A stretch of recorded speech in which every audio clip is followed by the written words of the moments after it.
with me tasting. Today we have GIORGIO Rivetti from the winery La Spinetta. It's a great honor for me to have a tasting with you together. Pino Sassano from your general importer, Fischer Trezza. Thank you for this possibility that we have that wines. And last but not least, the chief. Today we have GIORGIO Rivetti from the winery La Spinetta. It's a great honor for me to have a tasting with you together. Now we are live. The chief editor from Wine Guide, Cheryl B. Payne. Thank you for joining us for that tasting. Thank you for the invitation. So the idea is tasting winemaker battle against Corona, but it's not a battle, it's a friendship. We have a tasting, we have fun together to bring more light in that dark time. And we have no plan. We go. We start with sparkling. I think from GIORGIO, he says some words about his idea of that sparkling, and then we go on with the German wines. And at the end, we have Barbaresco and Barolo. Great. It's fine for you, Pino? It's fine for you, GIORGIO. You have to start with that Pino has already emptied the first bottle, so we have to start with the sparkling. We do contratto first? Okay. Contratto first. Perfect. So it looks like that. Great. Yes. Salute. Cheers. Salute. 2 more minutes. Okay, good. You have your private wine server in the house. That's great. Yeah, Luca. Luca is fantastic. Yeah. Okay. Okay. We start with contratto. It's my turn now. Yes. Perfect. Good. Okay.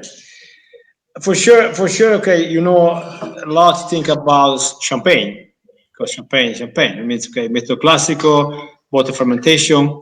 But you know, there's something very good in Italy too, like contratto, because contratto was one of the first very important sparkling wine producer, metodo champenoise. We talk about 1867. It means in 1867, contratto family, they decide to do something very special. They decide to do something very, very, very good with the Ava grapes. And after that, okay, maybe after 10, 15 years, they move to champagne grapes. You know? And Contratto is one of the most important winery for sparkling wine production, metodo classico in Italy. And why it's so important? Because since a long time they're doing a beautiful job, and we bought the property in 2011, and we start to increase the quality, and now Contratto it was very important. It was one icona about sparkling wine metodo classico in Italy. Contratto, I remember when I was young, long time ago. Okay, but when I was 20, every great celebration it was with Contratto. Contratto was the wine for the celebration. It was the special wine to buy in special occasion, like Christmas, like New Year, like birthday, something like that. And when we bought this property, our idea was to do something very good with this great sparkling wine metodo classico from Italy. And at the same time, we bought vineyard. And now all the production is from Alta Langa. Alta Langa means very high elevation vineyard. We talk about 820 meter elevation vineyard. And we are working with champagne grapes because I'm tasting a lot of sparkling wine, metodo classico from Italy. But I think for me the best representation for metodo classico is with Pinot Noir, Chardonnay, Pinot Noir, and Pinot Meunier varieties. Okay. No, and there we are doing in Alta Langa, we are doing very good with Blanc de Blanc. Now this evening we taste Blanc de Blanc. It's 100% Chardonnay from single vineyard here, and we do something special in the vineyard too, and the cellar. Okay, it means in the vineyard, what we do in the vineyard, we manage the vineyard like we manage the Barbaresco, Nebbiolo single vineyard. It means everything is organic in the vineyard, very low here. very small production. And in the cellar, normally we are keeping on the yeast for minimum for 5-6 years on the yeast. It's something very special for us. But I love champagne, and when we bought this property, our goal it was to do something very close to champagne, but from Italy. And the contractor now is very famous in the world because people, when they want to have something very special from Italy, they don't want to have something sweet, they don't want to have something very round, they want to have something with a lot of character. They buy contractor, they drink contractor, because we talk about pas d'osé. We don't add anything. We don't add anything because we are making sparkling wine, Méthode Classique, like we are making Barbaresco and Barolo. It means try to find the balance in the fruit. And after that, we don't have to do anything in the cellar. It means the balance in the fruit. We don't have to have sugar. We don't have to have sugar and the Cœur d'Expédition is pas d'osé. I think it's something you can enjoy with food. It's something you can enjoy with appetizer. It's something you can enjoy with pasta. It's great wine. It's great wine with bubbles. That's what I think about great champagne too. Okay, if you have great champagne, first of all, that fantastic wine, and top you have the bubbles, and that's all contractor. We do Blanc de Blanc, we do Blanc de Noir, we do Rosé, we do Misimato is blend with Pinot Noir and Chardonnay. All the wines from contractor, they are pas d'osé because this is our philosophy. We are making wine, contractor sparkling wine, Méthode Classique, and we are working the vineyard in the summer, the same at Barbaresco. We are doing the same in the vineyard with the Nebbiolo and Pinot Noir or Chardonnay, the same thing, because we are farmer, you know. What sort of volumes do you make? This is the 2013, Giorgio. What sort of, how many bottles? We did a very small, the production is very small. In 2013, maybe 15,000 bottles, 15,000, not more than that, very small production.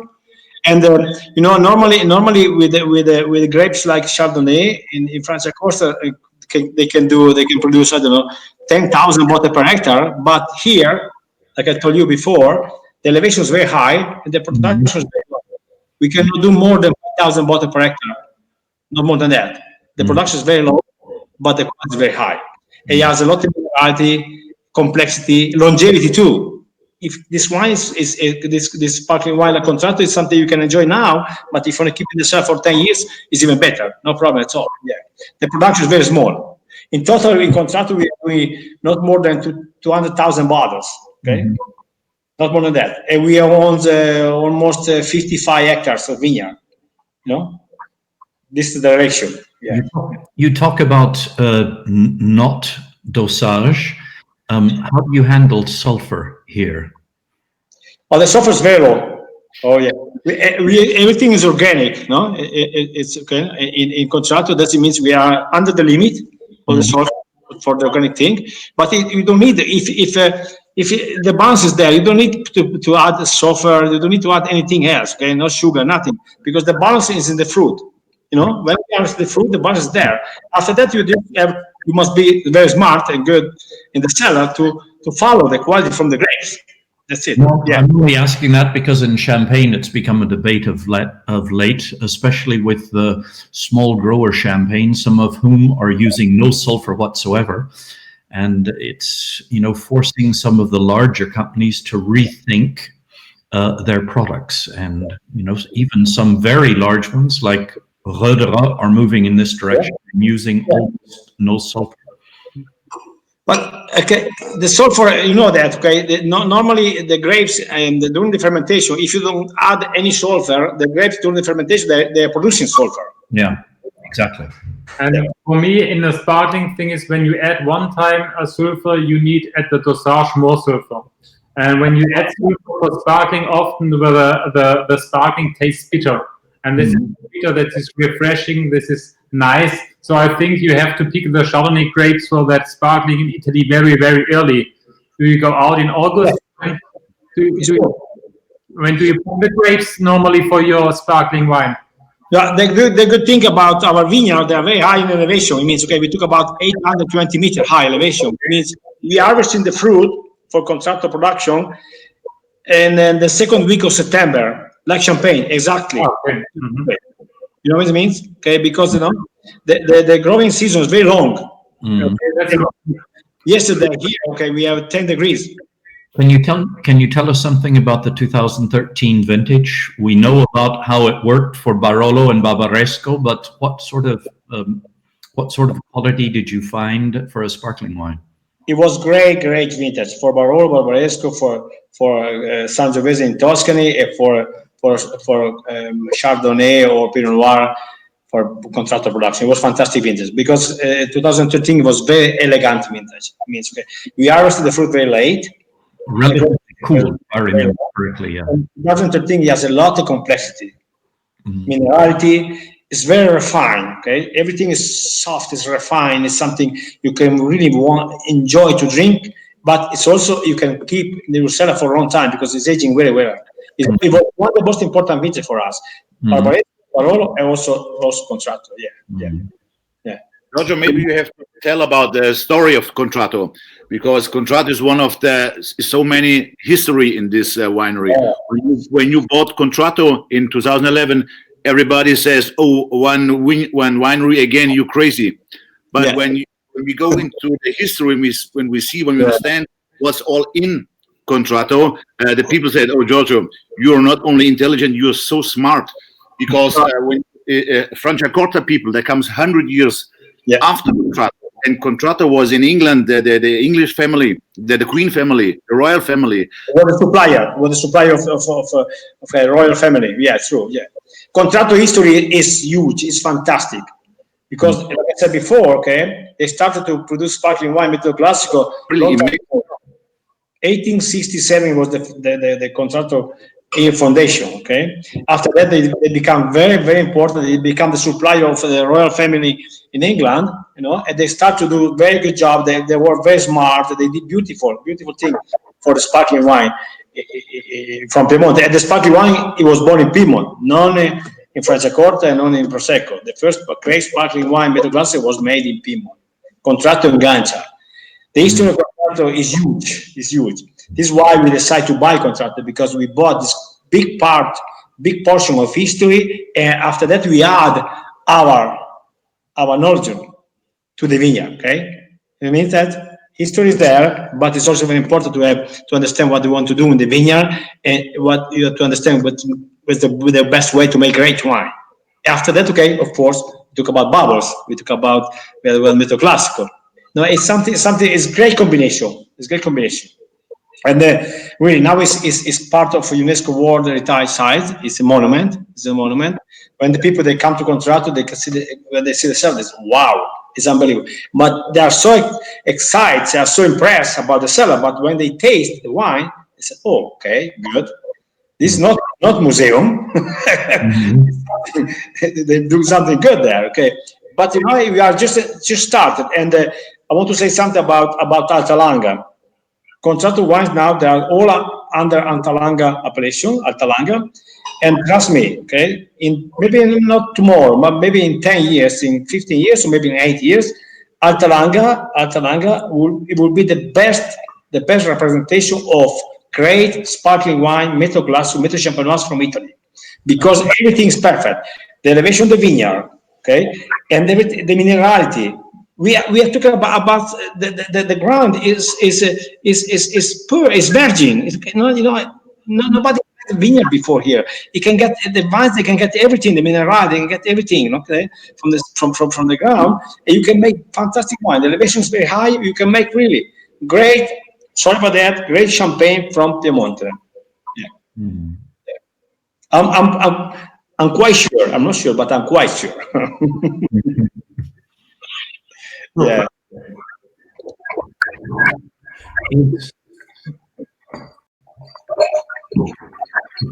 A big glass, even it's very nice when it gets air. It's very, very nice.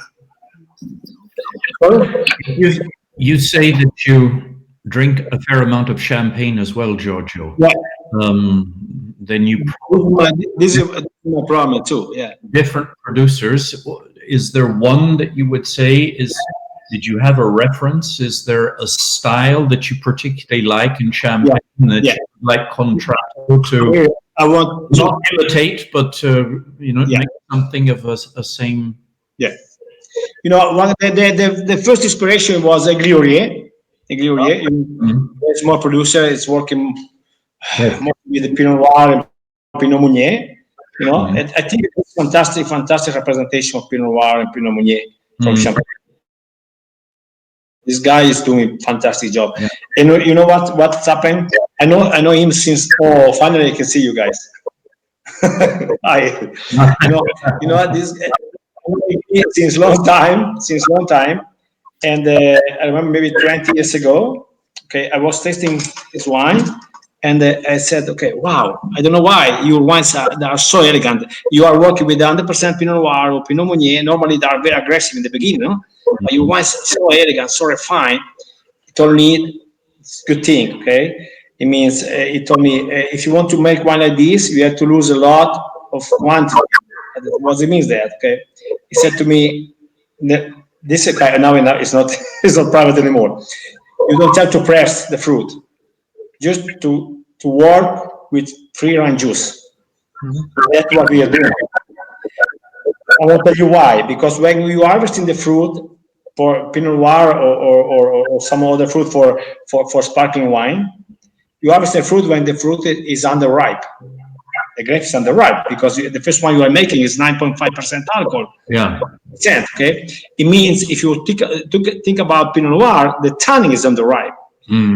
Pressing, all the tannin is in the skin. If you press, all the underripe tannin is going to the wine. Also the color.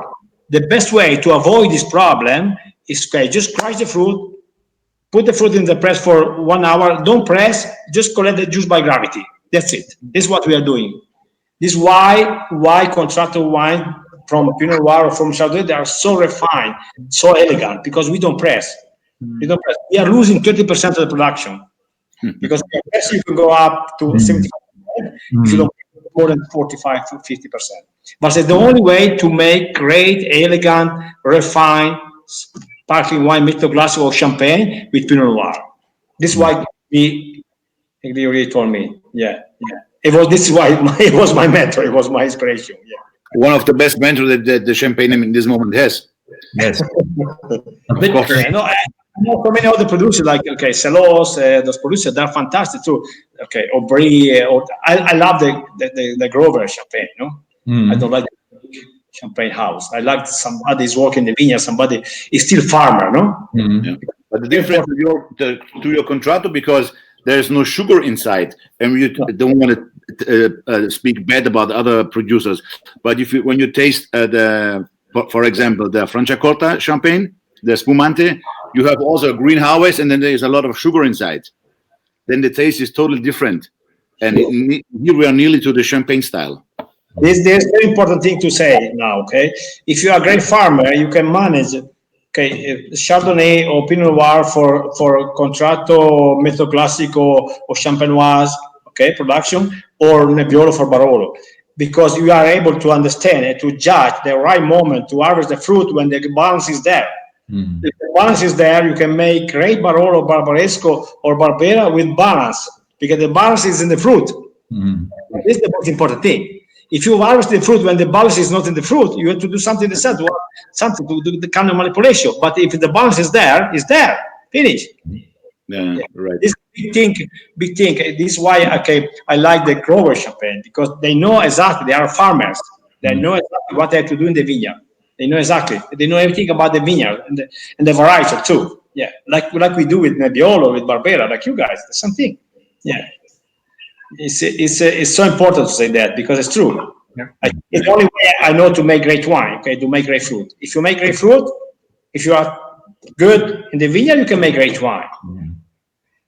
Otherwise, no. Otherwise, you make wine. But great is a different thing.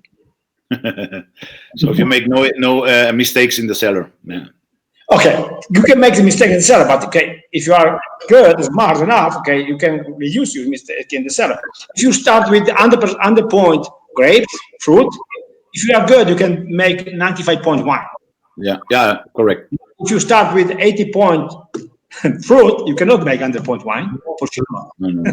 That's correct. Yeah, I agree. Yeah. Perhaps we should compare this to your 2013, Matthias.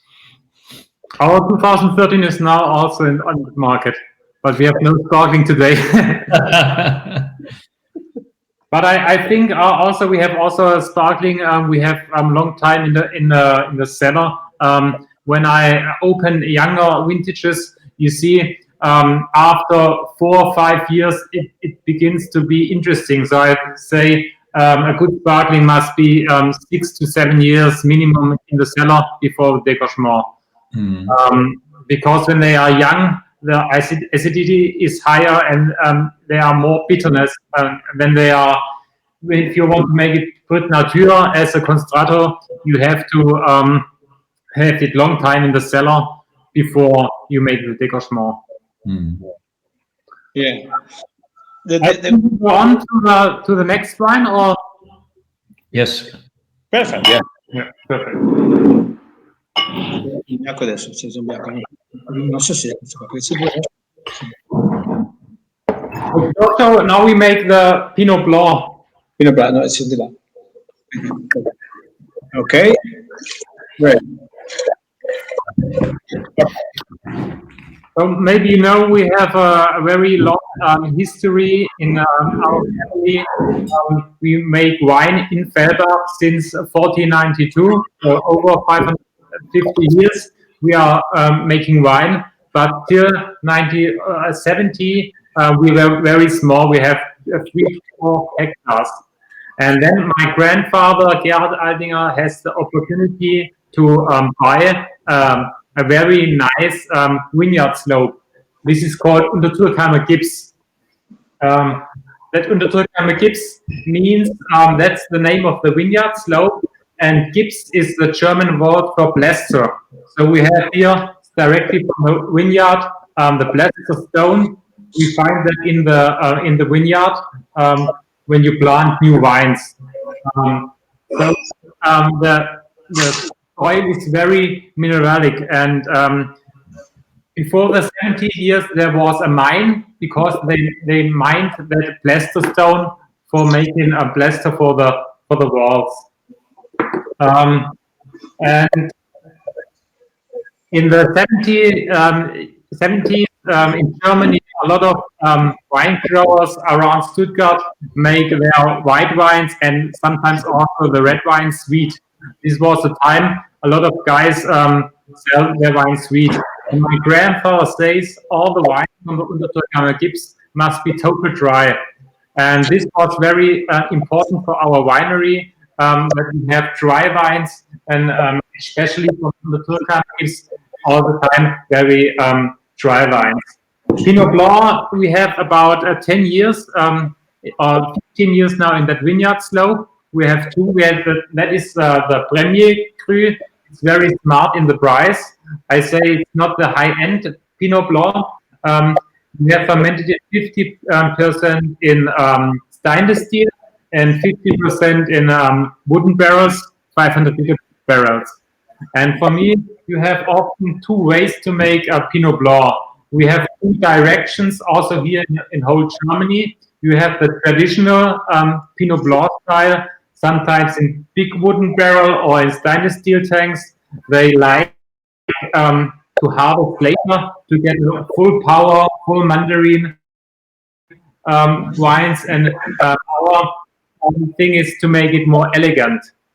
I say we want to make more the Burgundy style, so all the Pinot Blancs, they make 100% malolactic fermentation, but in the end it must be still fresh, nice, and so it's very important to pick at the right time. So I often say we have to pick the grapes al dente. So when you pick it too late, then you have a problem. And the last years, it's the Untertürkheimer Gips is the warmest vineyard slope in our area, so it's very warm. And Pinot Blanc is an early ripening grape variety. So it's very important to pick at the right time. And in the cellar, it's nearly the same as Jose says. When you have very good grapes, you have to do done less in the cellar. And for me, it's important to see the minerality and the type of the soil when you do less in the cellar. So also the wine which ferments in stainless steel, we make no temperature thing. in the cooling system for the tanks. Because when you cool down the tanks, you have more fruit in the wine, and we don't want to have fruit in the wine because the fruit is 1 year nice, and when the wine aged on the bottle, it's better to have less fruit. Yes, I want to make compliments. From this wine, I can drink 2 liters, no problem. Yeah. It's so elegant. It's so fresh. Superb. And the good thing about this wine, you can recognize immediately Pinot Blanc. I don't like confusion wine. I don't like wine you taste, oh, this is good wine, but you don't know which varietal is behind. This wine, Pinot Blanc, perfect. Wow.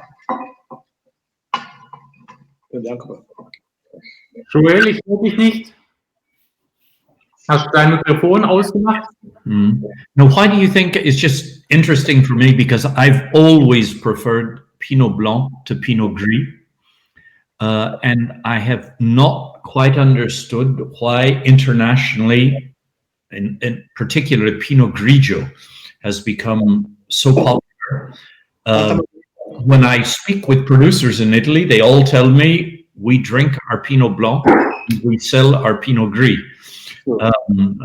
Can you explain why Pinot Blanc doesn't have the same sort of, why the normal consumer is not more attracted to Pinot Blanc? For you, for me? For you, I think. Okay. Both of you. You know, it's okay. You know, the biggest business in the United States, it was Santa Margherita Pinot Grigio. Mm-hmm. And we talked about maybe 25 years ago. And they started, I'm sorry I had to say that, okay? Mm-hmm. They started to promote, to sell Pinot Grigio. And Pinot Grigio, it became very famous in the United States, okay? No? And of course, it covered, okay? The quality of the Pinot Bianco.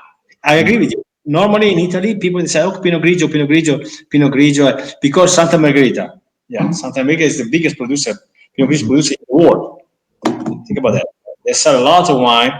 Of course, don't ask me about the quality because I can say it. But you know, it was why Pinot Grigio is very famous in the world, because this big company, Santa Margherita, they started 20 years ago to promote, to spend a lot of money in the market, and they build the brand, especially in the United States, for Pinot Grigio.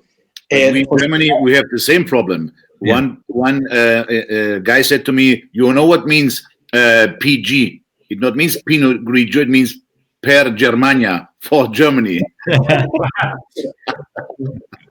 No, really, the quality is completely different. Okay, if you taste great Pinot Grigio and great Pinot Bianco, there is no competition, because Pinot Bianco has different character, mineral, acidity. It's completely different wine, different thing. I agree. Yeah. For me, it's first the Chardonnay, then the Pinot Blanc, and then the Pinot Grigio. So, right. Burgundy, great varieties in white. The same for me. It's true. Yeah. But you know, it became very famous because that. Everywhere in the United States, you can see Pinot Grigio. Okay, first Santa Margherita, because the biggest quantity. After that, also the other producer, they thought, okay, maybe it's easy to sell because Santa Margherita made the way to sell, and behind Santa Margherita they can sell a lot of Pinot Grigio. You can taste just a few grape Pinot Bianco. Most of the producers, they say, okay, it's easier to sell Pinot Grigio. Yeah. But it's fantastic representation of Pinot Bianco. Yeah, great. A lot of guys drink more the Pinot Blanc.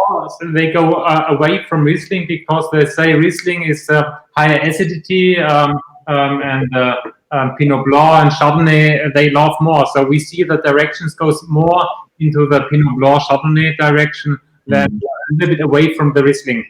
So also in the same region, I spoke to a lot of German producers. They say it's the same.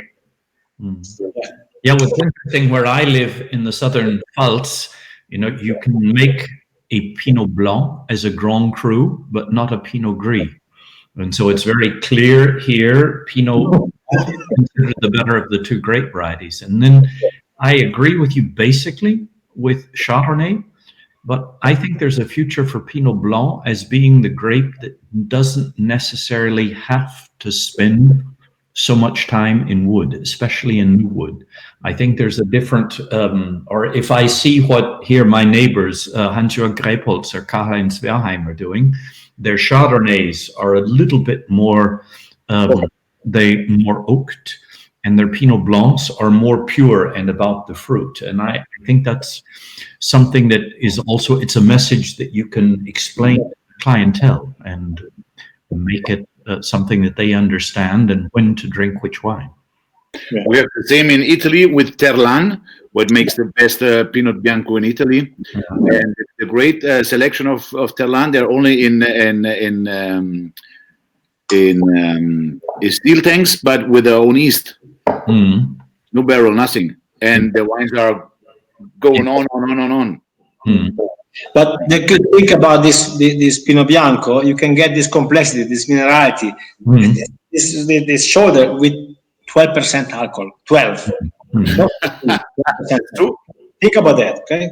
This is the way to go. This is the way to go for all the producer. It could be Italian producer, it could be German producer, it could be French or American producer. To go to be able to what you said before, you have to be farmer. You have to be a real farmer. You have to find the balance. It doesn't mean okay to make 15-16% alcohol wine. The balance could be in wine 12%, like this one. This wine has fantastic balance. It's 12%. It means I can drink 2 bottles of this wine without any problem. No. For me, our winery, I try to have 11.5 at the entry level.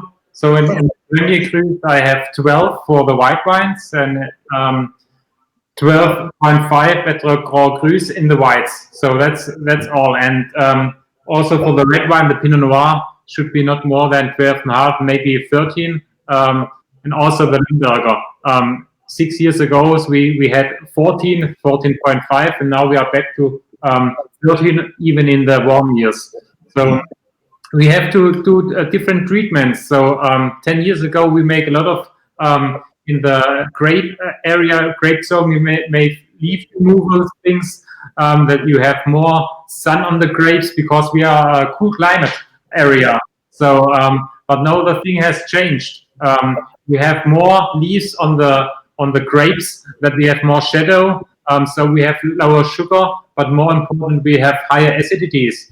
So this is the thing we see the climate change changing, and we react about that. Yeah.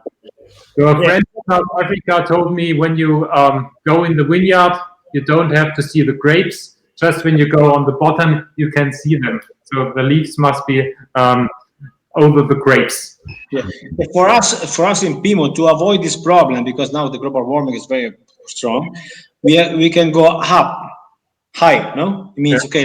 Before I said something about Contratto vineyard, 840 meter high elevation. You know, okay, we go high. For example, this morning I left here. I live in Bossolasco, very high elevation town.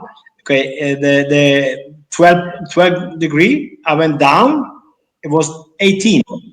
It means it's completely different thing. We have this great opportunity, okay, to buy land in very high elevation and to control, okay, to try to avoid this problem of the global warming. Yeah. And any Pinot Bianco, Giorgio? No, we don't do any Pinot Bianco. No. And then you go up the hills for the wine growing. Also, your soil is changing and your stones, or is it all the same stones and soil? No, completely different thing. We have a lot of sand here, a lot of stone in the ground. It's very mineral, okay? You know, there's a lot of sand in the ground. Yeah, it's completely different thing than Barolo and Barbaresco normal soil. Yeah, it's completely different. Yeah, I'm so excited about this thing, no? And this is why we bought the property. Now we bought last year we bought property in the Timorasso area in Mistorona, and we are going to produce this Timorasso because that's thing, right? And the elevation of the vineyard is very high for to be there. No, it means 500 meter high elevation. No? It's beautiful there. Giorgio, you told me one day that in Bossolasco, years before there was grapes, then there was climate change, then they told the grapes, they made the hazelnuts, and now 100 years after, the time it gets warm, they start again with the grapes. Something more, okay? When I was 25, 30 years old, I used to skiing here. Yeah. yeah, it's true. No, okay, it's true. It's 100% true. Yeah, in Germany, we have no snow. Do you have snow this winter? Oh, we have a lot of snow. Okay, normally we have a lot of snow here. This year? Do you have this year? This year, okay, very, very early. It means, okay, in November, and then November, we had a lot of snow. After that, okay, no problem. But normally, we had a lot of snow. A lot of snow, it means 1 meter snow. Yeah. We have no snow here. Yeah, it's good. Okay, I like this conversation. This is a fantastic conversation. It's not tasting, this is conversation. Yes. With people, they took up. Great. But already the next wine inside, it's our marine glass. So it's from the same property. But marine glass you find also in the vineyard. This is marine glass. Okay. So I feel that we have plaster, but chemical, this is just plaster. So this is like a crystal. They say it's a selenite. And they found it in the ground, in the soils, is something like that. And until the 70s or 70s, it was the best glass they had because there was no bubbles inside. Cool. And that's the history why we have the Grand Cru's, we have marine glass on it. The Grand Cru's we have always labeled with the blue label, and you see when you drink a blue label, it's from the range from our winery. And from the Riesling, it's from the oldest wine layers. They are 45 years old, the wines.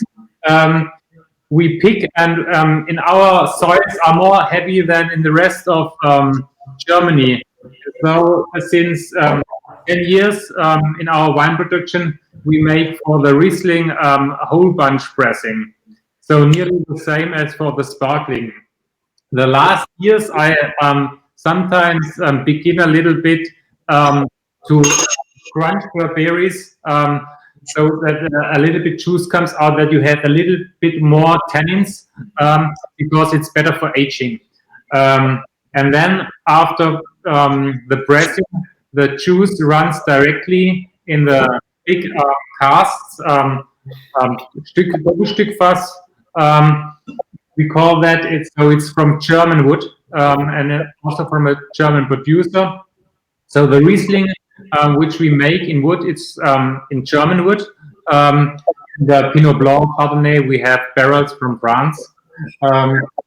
And they are old barrels now. So there are a lot of years we have the Riesling inside, because in Riesling you don't want to have tannins from the wood or some wood flavors. So also the wood is not toasted, and then stays the wine and the juice for 1 year in that barrel. So we have a natural fermentation for sure. We have no temperature controlling, and also in the wood the temperature that in the fermentations goes high. So you have sometimes 25 degrees, and so you have sometimes a little bit reductions. So the aroma. Sometimes when the wine is young, it's for some guys too much, but it prevents the wine for aging. So when the wine is aging, these reductions goes away, and the thing is that in 10 years, also the wine stays fresh. And Joel knows that we changed a little bit the system. So 10 years ago, we picked Riesling very late. So we want more rich, more powerful. The grapes, when they turn from green to yellow, sometimes light brown. So in young times you have full-bodied, nice Rieslings. But when you age it, when I pick some old bottles, make an open, there's no acidity. You have no fun at that bottles, and then you have easier qualities of our winery. Sometimes they aged better. So we say now also Riesling, we have to go earlier in the vineyard and pick early to have that freshness, lower alcohol content. That's the thing about our Riesling. Matthias, if you're trying to compare them, most people most Germans or the younger generation is drinking the drier Rieslings and not what the Moslid made famous with their cabinets and Spätlese. But the wines from particularly the Pfalz in dry Rieslings or also from the Rheingau are better known. If you are doing a blind tasting in Berlin or in New York, how do you explain the difference between a Riesling from Württemberg to one from the Palatinate or from the Rheingau? So there is not that big differences about that. So it was known as that because the Württemberg Riesling was more tannins. They were not so elegant in the mouth. There's not so that balance. But for me, with that style, with pressing, we changed that a little bit. And the thing was that the Württemberg wines are not well known in the world because generations before they have just produced a lot of yield and they just produced for the Stuttgart area. And also the wineries, they have made 2 generations before they had just made open wine for the restaurants. They had bring the wine on bottles in the Pfalz, Basser-Mann-Jordan. They have bring very soon the wines to the bottles, and I see when you are making bottles the wines and brings to the customers, you change your philosophy, and that is for me the thing. So when I make a blind tasting with several German producers, also from Württemberg, they are at the top producers, not that big things. In 2018, you said you're harvesting earlier. You want a more refreshing style. It was quite a hot vintage, at least here in the Pfalz, and most producers were struggling to have the sort of acidities that they wanted to keep wines lively. Did you have similar sorts of issues in Württemberg? Yes, we had the same, but we saw it very early that it will be a dry year. And sometimes at the wine grower, you have to think and have the feeling what will be this year. And probably was the winter from 17 to 18 was already dry. So we go dry in the spring, and we saw it was very warm. And so we said at the vineyards outside, do not a leaf removal for the grass. We don't cut it. We have just with a tractor bring it down. The air, the humidity, the water for the ground, and so was the thing all in the vineyard to keep the freshness, to keep the alcohol level down. So also the topping, the cutting from the canopy, we make very late. That the grapes stay small, and this was the thing we react. And also to peak earlier, for sure. So I think sometimes, or I worked in South Africa, and also they try to do Riesling, and they often have that petrol tones. This is coming in warm areas, and here in 2018 that you get petrol tones because it is very warm. So we say we need shadow for the grapes to keep them not just about the acidity, also about the petrol tone, that we don't get that. But I love the petrol tone, Matthias. Me not. when the wine is aged, maybe. I agree with you, okay, because sometimes it's too much, okay? When it's too much, okay. The petrol tone, but not too heavy. If it's too heavy, it's not something you can really enjoy to drink. Okay? I like this because he has this. You can feel that this petrol tone, but it's not too heavy, not so elegant. It's fine. And you think about this wine in the future. What will be in 5-6 years? This wine, okay? Think about that. Boom, boom, boom. You can see, okay. You have it here, okay, and you want the taste of in 5 years. Fantastic. Not very much. Wow. Now you have the acidity and you have the tannins will strengthen, and then when it's aging, we'll go open it. Yeah. This is a reason for the new generation, not the old school drinkers, because it's elegant, it's nice. Also, of this I can drink 1 or 2 bottles because it's easygoing. The acidity is not disturbing. It's really was heißt ausgewogen, equilibrato, round. Yeah. Mhm. Yeah. And the good thing about to big farmer is this thing, no? Because it's, if I think about 25, 30 years ago in Piedmont, the producer they used to start to harvest in the beginning. Okay, October 1st was the day to start to harvest. Okay, and some producers they are still doing that. Maybe it's too late, maybe it's too early. But the good producer, the good farmer, they're able to decide, okay, the right time to harvest.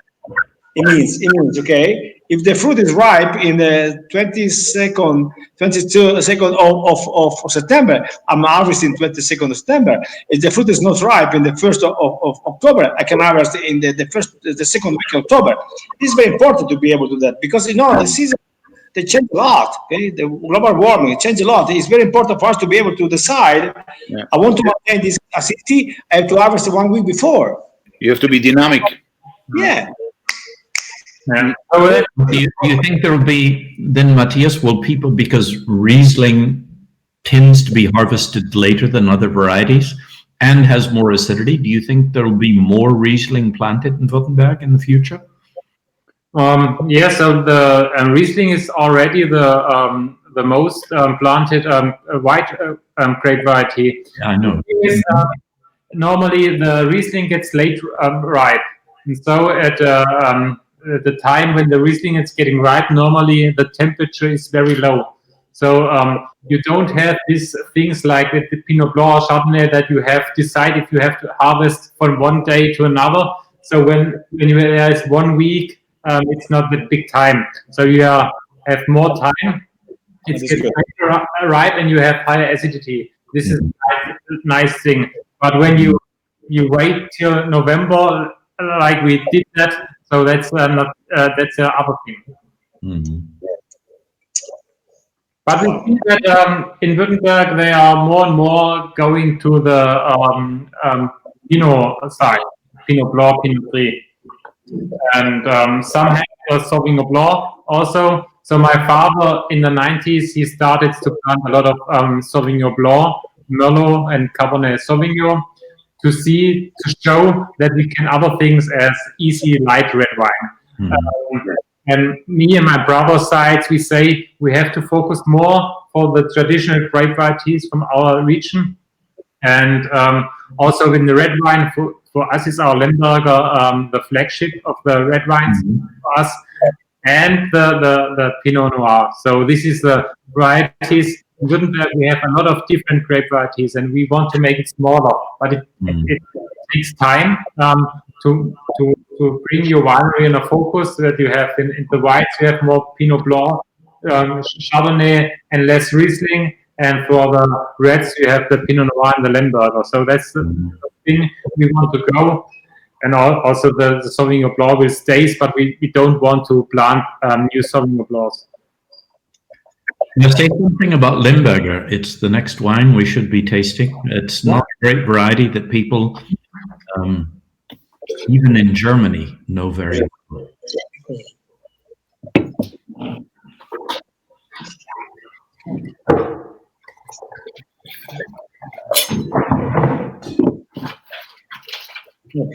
Lemberger.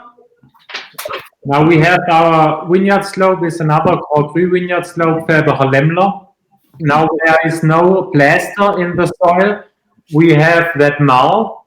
So that stones, they break very easily and get sandy.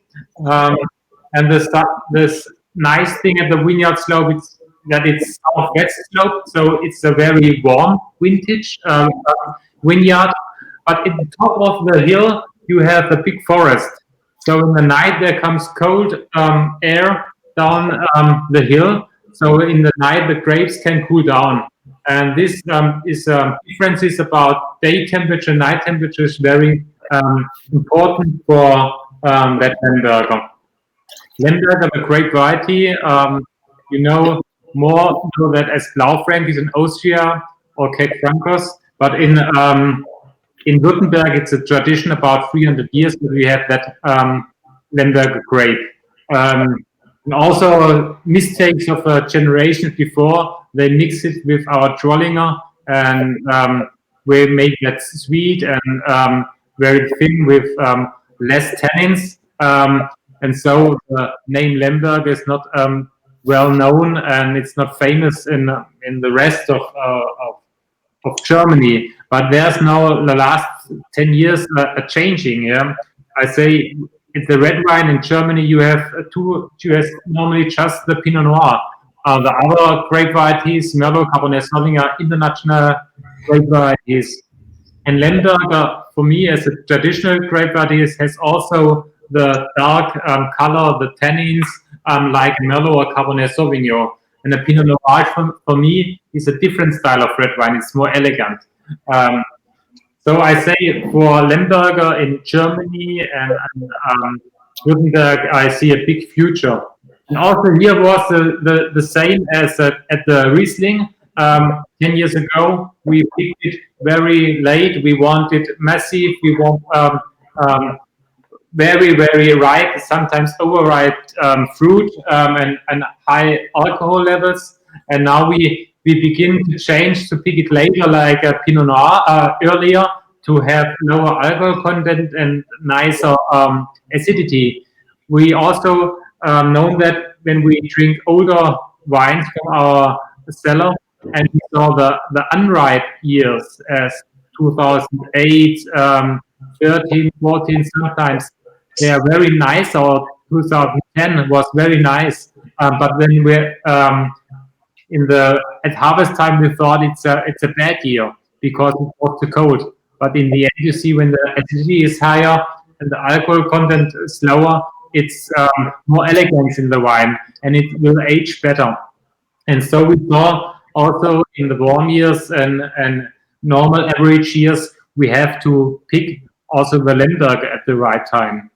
And Lemberger is a very big bunch, and always every bunch in our wine, in every quality level, we make a half. That's the important thing at the Lemberger, because the top of the grape is not so nice as the beginning.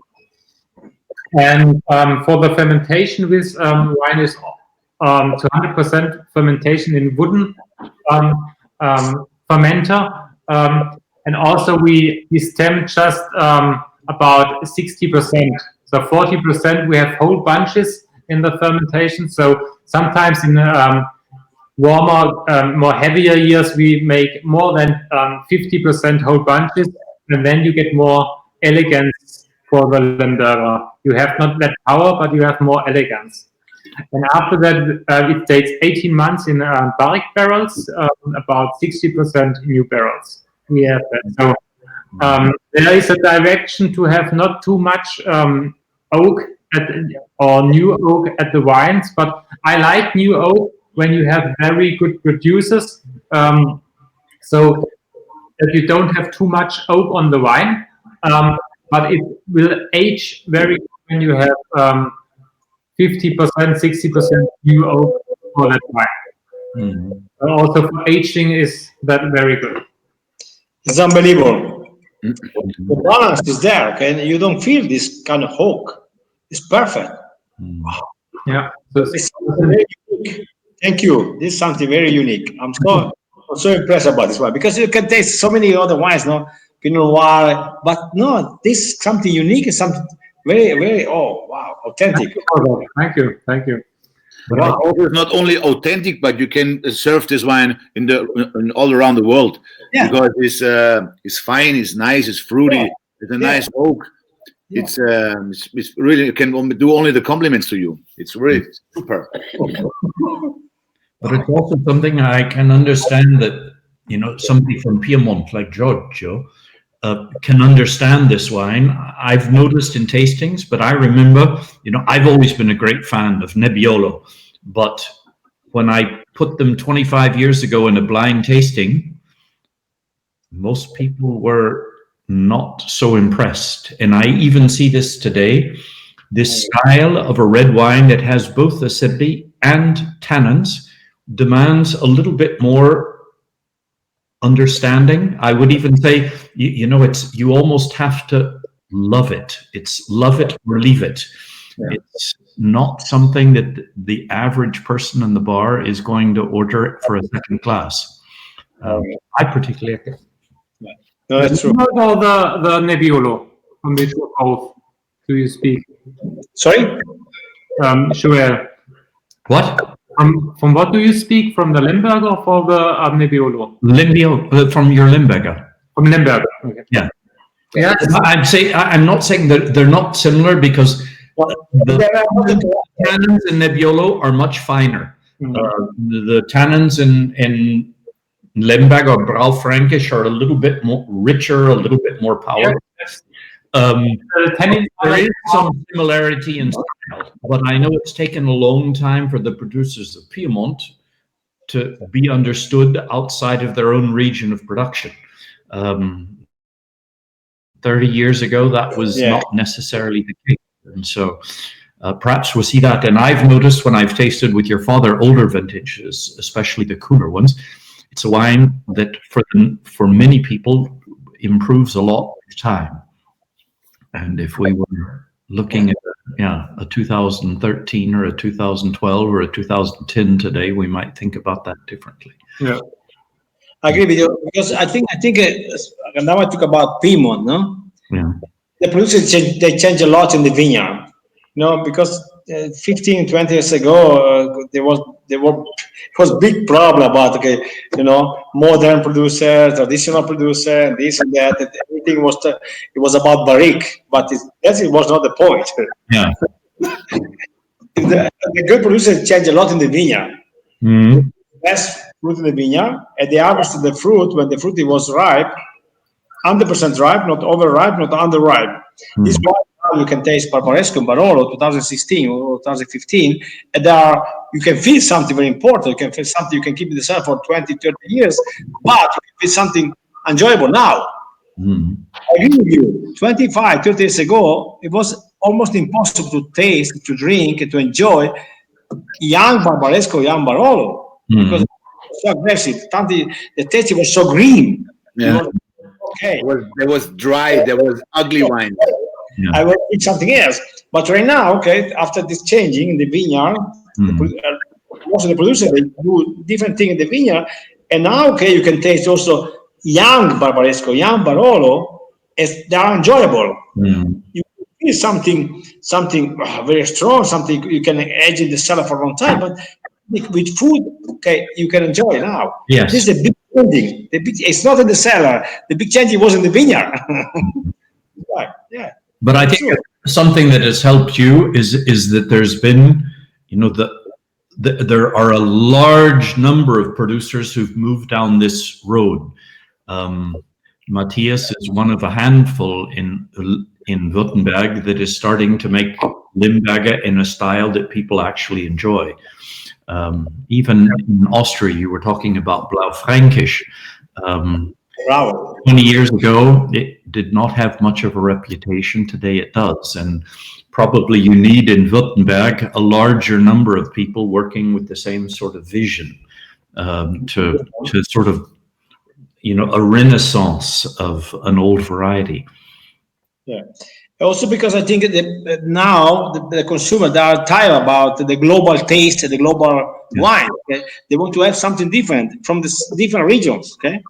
What Joel is saying is so important, because I remember when my customers came to buy the Piedmont wines to put in the cellar and not to drink.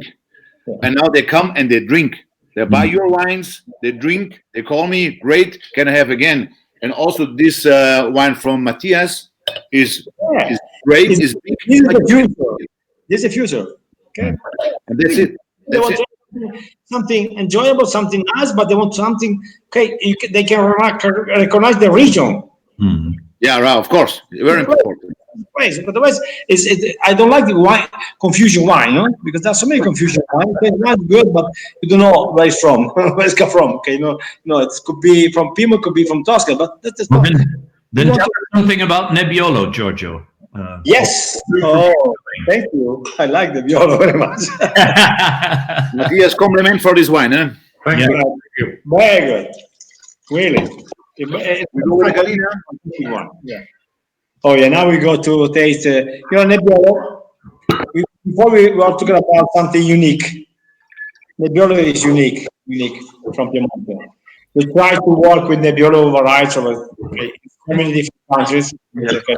I take some Nebbiolo from Germany too. Okay, but they try to first of all they try in Australia. They try to work with Nebbiolo in of course in Napa Valley, but Nebbiolo is not easy. Not easy, and he's doing the best. I think he's doing the best in Piedmont.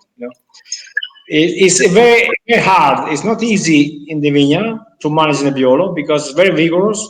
He likes to do a lot of things. He's very exuberant, I can say that, and he likes to produce a lot of fruit. The only thing we can do is to control him. If you are a good farmer, you can control Nebbiolo. Means, okay, reduce the production, do something different, okay. You have to manage Nebbiolo in the vineyard very, very, very. You must be a great farmer, otherwise you cannot manage Nebbiolo grapes. It's like a wild horse. A horse is a different thing.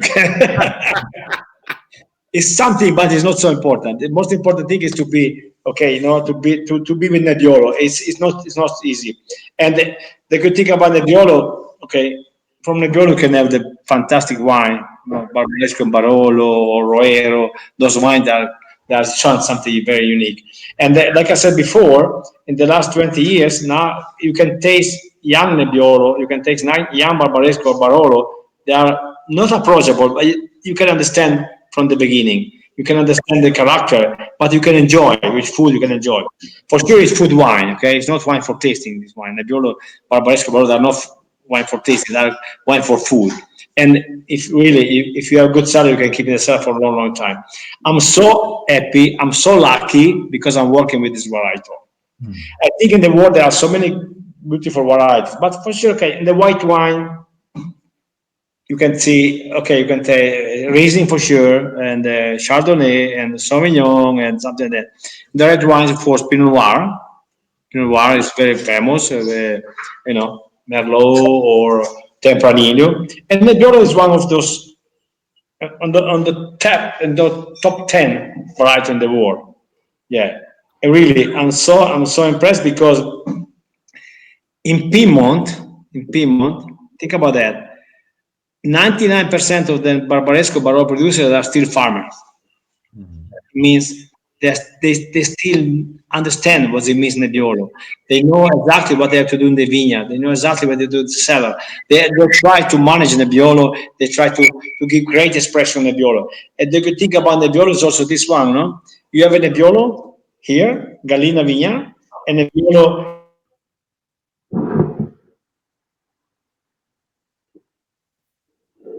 I don't hear anything. Yeah. George maybe is drunk. He drank his wine, then he went down. No connection. No, that's it. Ja, der muss neu laden. New reloaded. He said Galina and was gone. Yeah. He's coming back again. Okay, sorry. It's some problem. Nebbiolo is fantastic because we are producing 3 different single vineyard Barbarescos, Galina, Sardelli, Valeriano, and the age of the vines are the same, and the exposure is the same, and we do the same in the vineyard, same in the cellar, but we are making 3 different wine. But Giorgio, if I can tell you something, but what you guys did in the last 20 years, it was more than a revolution, because the Barolo Barbaresco style, when I was a kid, my father was drinking these wines because I was too young. The wine was orange, had oxidation, there was stinky in the nose, and the wine was drinking only by 3 or 4 Piedmont people and some German guys. But then great work in the vineyard, great work in the cellar, and now we have Barbaresco 2016. We drink it like nothing. It's so elegant, so profound. You did a really great job in the last 20 years. Super elegant, super elegant. Like I said before, okay, the elegance and the balance is the most important thing in the wine. You can make very big wine, okay? You can make 17% alcohol wine. It's just big, but it's losing all the character from the grapes, from the varietal. You can make 11% alcohol wine Nebbiolo, but it doesn't have anything with Nebbiolo. It's so important to find the balance between the character from the grapes, but also it's good vineyard representation. Like I said before, we are making Barbaresco from 4 different single vineyards, one the Bordini from younger vines, but Gallina, Sardelli, Valeriano, they're old vines, it means 65, 70-year-old wine. But every year we do the same, and the age of the vines is the same. We do the same in the vineyard, they are different. Because Nebbiolo grapes, it has great combination with the ground, with the, I don't know, maybe the microclimate, but really, the character is there. I love that, because Nebbiolo is not something easy. It's tough, but it's something unique, for sure. It's something unique, really. Giorgio, one question for you. What's for Nebbiolo the best acidity, pH? What is your thing? What Nebbiolo? So I have no idea. The acidity is not very high. Okay, we talk about 5.2, 5.3 acidity. Okay. A pH is 3.5, 3.6. Yeah. But he has this great character, no? It's very, and they could think about the last Barbaresco, in the last 10 years, you can taste Barbaresco and Barolo, and the aromas, it's fantastic, it's so unique. Unique means, okay, if you do blind tasting, you have 10 wines in front of you, okay? It could be Pinot Noir, Merlot, Syrah, Bourbon Tempranillo, and you have a glass of Nebbiolo, you go there, this is Nebbiolo. You cannot be confused. This is Nebbiolo. After that, you like or not, but this is Nebbiolo. This is the most important thing about Nebbiolo. And the Barbaresco, Barolo too. Yeah, it's fantastic. I've been working with Nebbiolo since a long time, but I can tell you, it's something tough to manage in the vineyard, but if you are a good farmer, you can manage well in the vineyard, and you can make very unique wine. Yeah. Giorgio, is the Nebbiolo or that Barbaresco similar things to a Pinot Noir, but with more tannins, more rounder, but Pinot Noir of Barbaresco. Yeah, the aromas very close to Pinot Noir because it's so aromatic, so flowerful, and okay. But when you taste, it has different shoulder. Yeah.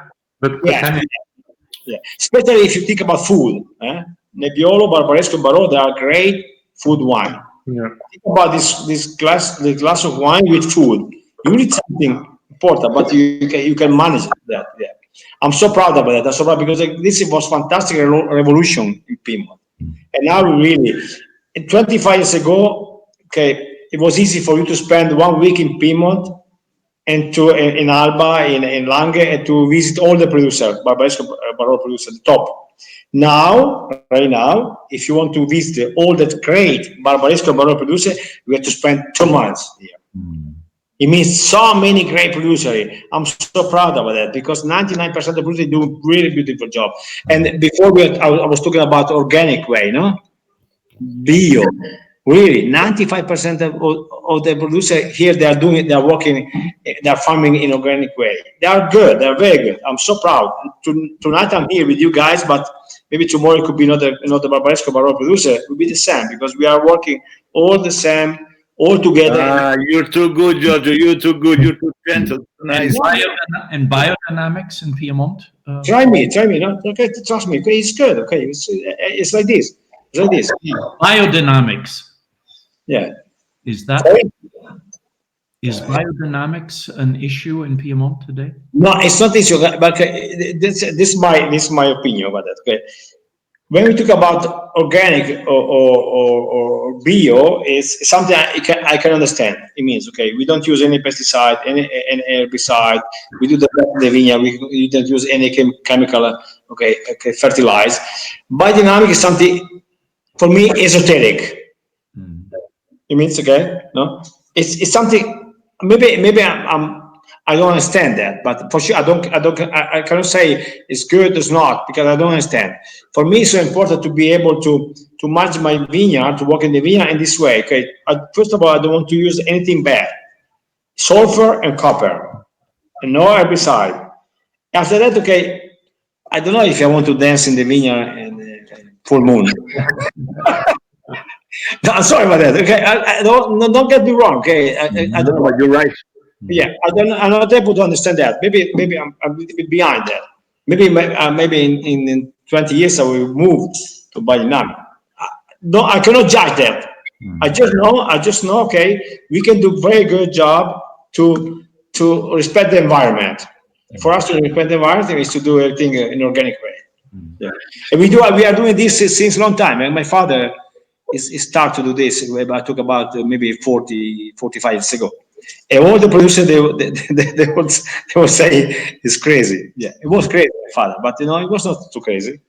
It took us in this way. Yeah, I believe in this, and really a lot of producers here they move in this direction. They do a beautiful job. Really, yeah. Giorgio, we used the word elegant, and Pino said his clients enjoyed drinking the wines now. For me, 2016 is my favorite vintage in Piedmont since 2010. I check your end because we are on the same page. And, people talked about 13, 15, but 16 is for me the vintage. Do you see that in a similar way? I think, okay, there's a big difference because the 13 it was very elegant vintage, but 13 it was 16. Okay, 15 was very warm vintage. It was warm. The wines are fantastic. Okay? Don't get me wrong. They are different. There's different tastes. 16 he has both. Okay, he has the power, but he has also the elegant. 16 is very, very, very elegant vintage. The balance is there. The balance is there. It means it's so important there. At 16 is vintage. It's something forever. You can keep it in the cellar for 50 years. You, not me, because I'm older than you guys, but you can keep it for 50 years. Yeah. For me, in Germany, it was similar. 2016 is a very nice year, also for red wines, and also in the vintage time. It was very rainy at the harvest time, and we first thought it's not a very good red wine year, but you get a lot of minerality from the soil. So 16 is not a powerful year, but very elegant also in Germany. So I like also for the German wine growers, the vintage 2016 very, very good. Yeah. And you said something very, very true. Okay, it's 2010. It was fantastic vintage. And 16 for me they are similar. They are very close. But 16 has different power. 2010 it was great vintage, but it doesn't have this 16 power. Okay, it's a little more elegant, more refined. But 16 has power too. I like 16. Yeah, so we harvested very late. Okay, we did very late harvest. 16. Yeah. With global warming for us, okay, it's very important to say that. Okay, we harvest in the second week of October. I'm sorry, or the third week of October. Yeah. And think about Nebbiolo growing season is very long. It's the first one start the vegetation, and the last we harvested. Yeah, it's unbelievable grapes. It's not easy, but it's unbelievable grapes. Yeah. I like very much, really. I was born on white. If we were talking about now, we are going to taste it. The first one was Barbaresco Gallina. Okay, very elegant wine because Vineyard is this elegant. It's all about aromas and the roses and the nose, eucalyptus, mint. It doesn't. It's not very powerful. It's not very strong, but it's giving this elegant. After that, we are going to taste Barolo 16. Okay, the same vintage, but Barolo, completely different wine. This wine has different power. It's much more, it's superb. It's something. Yeah, you can. It's like a 3 years old. 3 years old.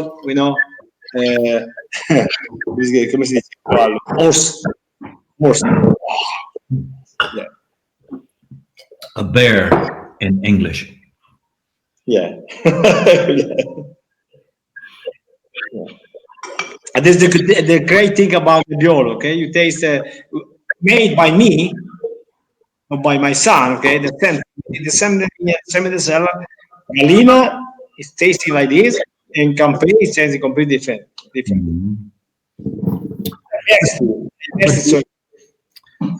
But if if I look at these two, I would probably, I'd be right there. But I have found, we used to think there was an easily discernible difference between Barolo and Barbaresco. But if I look at the difference between La Mora on one side of Barolo and Serralunga d'Alba on the other, or where you are up at the top, or down in Barbaresco itself, I find it difficult in a blind tasting to recognize what is Barolo and what is Barbaresco. Do you have that same difficulty at times? Yeah. For example, for us, okay, if we are going to, we are doing blind tasting, okay, and there is Barbaresco Straderi or Valerano, the two Barolos from Serralunga or Monforte or Barolo, it's not easy to say this Barbaresco, this Barolo. It depends. Okay, it depends. But if you taste Barolo from La Mora, and you compare Barolo from La Mora blind tasting with Serralunga or Monforte, you can feel the difference. But there you have the difference. Yeah. But if I see your Galina and compare that with certain wines from La Mora, I'm not certain that I would know which one was Barolo and which one was Barbaresco. I did so many mistakes, okay, with my wine too. Blind tasting. Which one is this is Barolo? Yeah. No, it's not Barolo. It's Barbaresco Galina. Okay, I'm sorry. When you feel that Barolo tannin a little bit more, but in blind tasting, nearly nobody have a chance. Your Luca is a good blind taster. He always is a great nose. But I know. Yeah. But anyway, it's so important for us, okay, for Barbaresco producer or Royal producer to give this kind of expression, this kind of diversity, You can taste great wine from so many different producers. They are all different, but they all are great. I don't like global wine. I don't like global taste. It is the point. It's so important that it's so important. And this wine we had before, this one is unbelievable. Sorry about that. It's unbelievable. Thank you. Because this wine makes the difference. Okay, just very. This is the point. The point. People are tired to taste wine with the same taste. It could be from Spain, it could be from Germany, it could be from Napa Valley or Australia or Italy at the same taste. I'm sorry, that's a Coca-Cola wines. They're not wine anymore. They are made for people that don't understand anything about wine. They're just drinking wine. That's it. But if you make wine with character like Nebbiolo, like this one, or some of the varieties, you need people that understand. You need to teach the people to understand, because if you close your eyes, you have this glass in front of you. You are not in Germany anymore. You are in Piedmont. You are in Alba.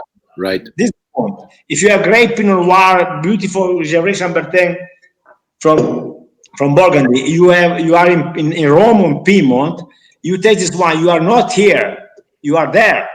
This is the most important. And the same about Riesling. The same about great wine from Germany. You are from Germany. You talk about emotion. And emotion, okay. Wine is experience now. It's not just something to drink. You can drink a lot, but it's experience. And it's just great variety. They're taking you where they're come from. Just that. That's it.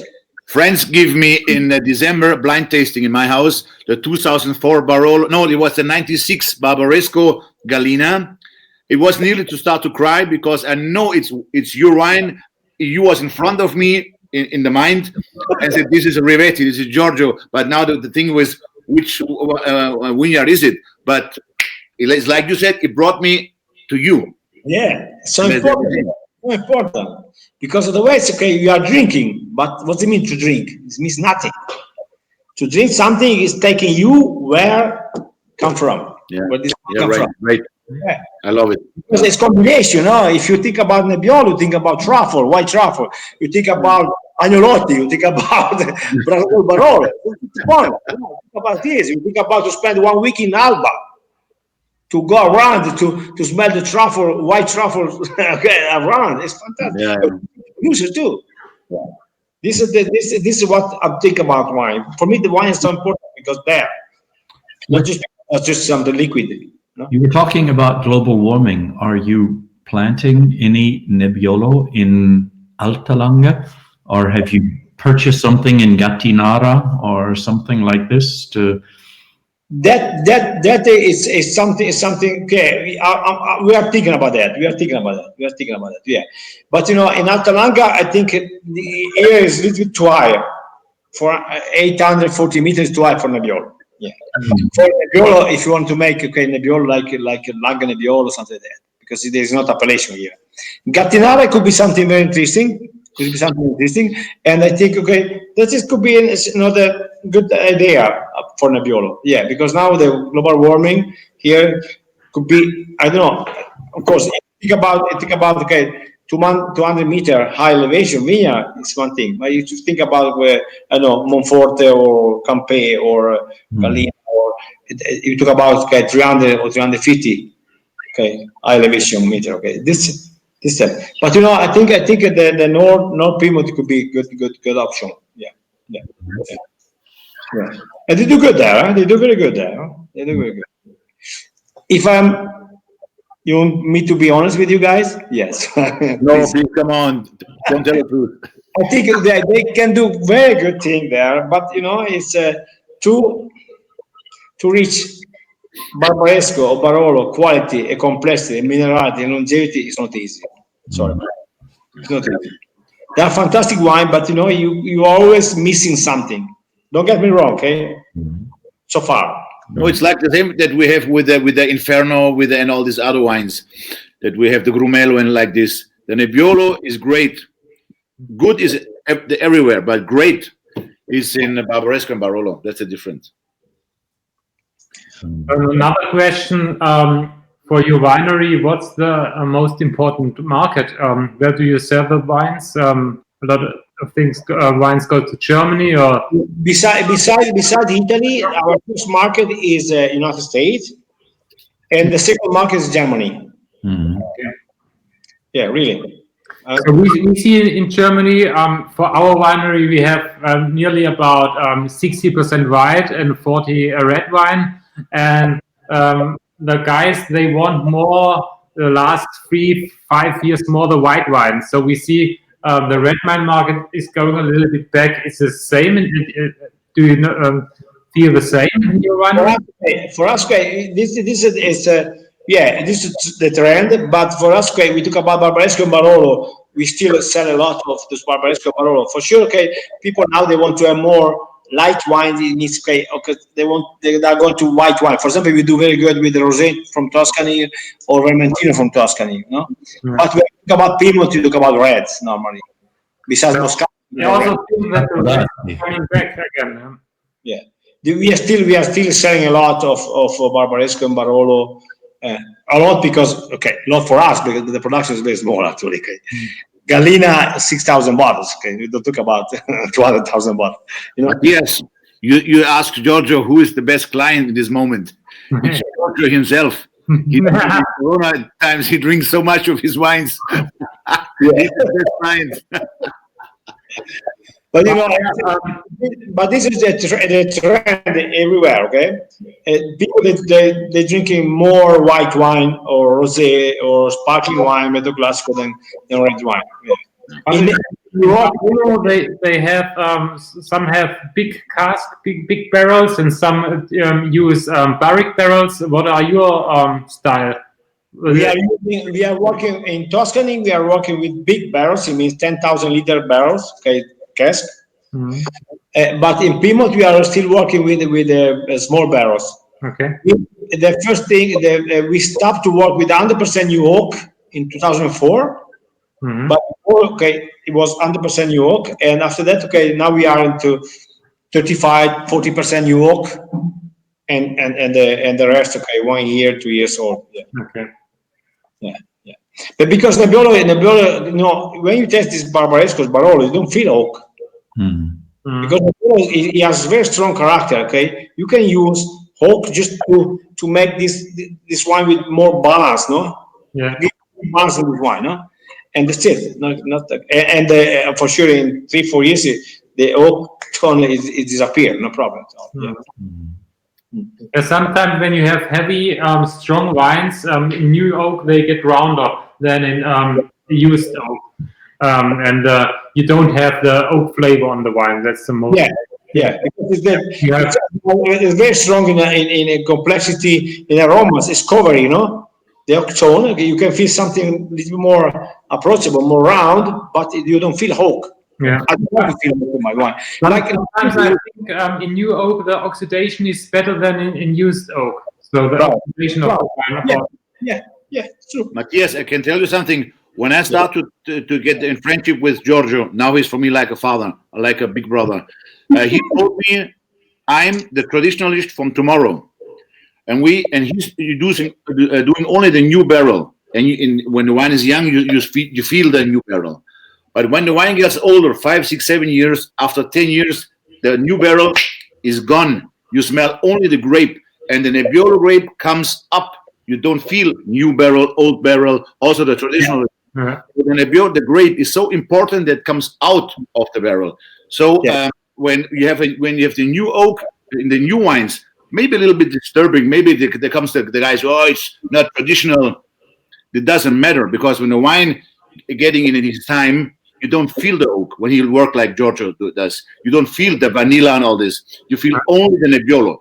This is 200% true if you talk about Nebbiolo. But if you talk about Sangiovese, you know, we bought the property in Tuscany and we started to produce Sangiovese. And my idea was, okay, we talk about 2001, it means almost 20 years ago.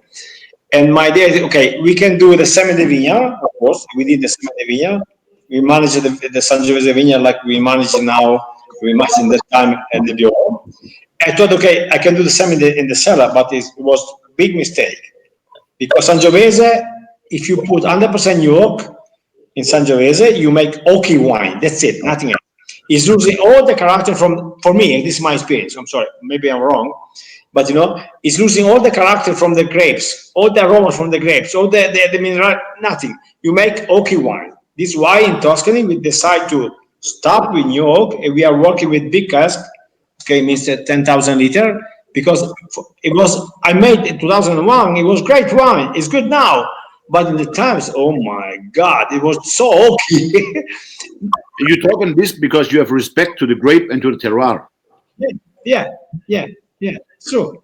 But you know, Nebbiolo can use 35 or 40 or 25% new oak because strong character, he has great acidity, he has minerality, is covering that in the beginning. After that, okay, in 3, 4, 5 years, you can lose that, okay? Okay, tone is away, it's gone.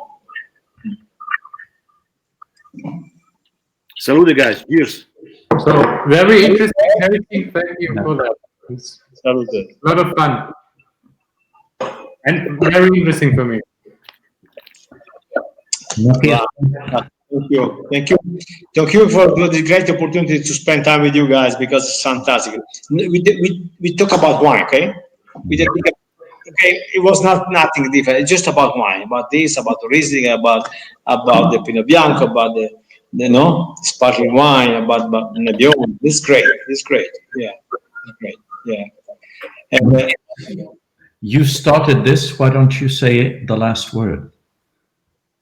For me, yeah, I have to think about it, so I can do it if you want to. So thank you very much for joining Cheers with me. So I think it's a great thing to bring us friends and wineries together, because we have all the same target, to make the world better with wine and have fun and show what we do in our region. And so we can't copy ourselves. So we have all individual, and that's the thing. We are a big family, and also the dealers and the writers. So it's fun, and I think we go on with that. So it's a great thing. Best to Italy. Thank you. It's a great honor to taste the wine side by side for me. And you're a very, very famous big guy. Compliment, and all the best. Stay healthy all together. And I think cheers with me. Cheers. Okay, grazie. Thank you. Thank you very much. Thank you. Grazie. Salute. So now we can go off. Stay healthy. Bye bye. Thank you. Okay, I hope I can see you guys in Piedmont one day. Okay. So One we day. will come. We will come. Grazie. Thank you. Thank you. Bye bye. Ciao, ciao.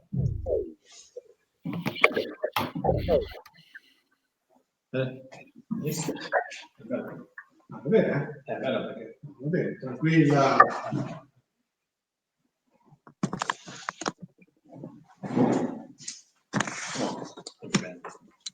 Va bene, va bene. È partito. Noi, questo qua è un produttore abbastanza grande, ma